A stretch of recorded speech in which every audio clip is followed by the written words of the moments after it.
看台湾的少年投手沈佳希，因为球速上近到153公里哦，正受到美国职棒的注意，是最近上有机会去美国拍球的选手。也毋过，伫顶个月底啉酒赛车互掠着，这嘛有可能会去影响到伊的前途。我介是感觉真可惜。特殊轿车为下底驶出来，警察骑喇叭爱先停落来。手机不要边拿着吼，安全带也要系啦。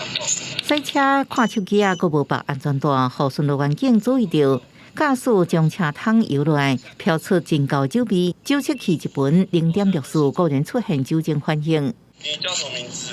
沈佳希。酒后赛车10人报身份，听起来真熟悉。原来伊是开南大学棒球队投手沈佳希，99岁，球速约有153公里，有火球人的外号，真受美国职棒大联盟 MLB 的关注。我们很好奇说，怎么会被拦他？然后因为警察就是说他刚好看到，他就把他拦下。下车之后就在这边坐着，然后等他开单啊。沈佳希酒后上路，发生伫顶个月底，29个朋友伫台北市信义区夜店饮酒了后，各个东区 KTV 一路唱到30天光。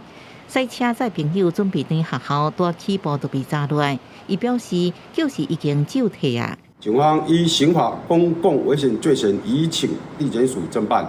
另外，同车乘客也一并依道路交通管理处罚条例自单开罚。作为新生代球星，有希望去美国发展，因为酒后赛车老路污点，公车三动学练做法。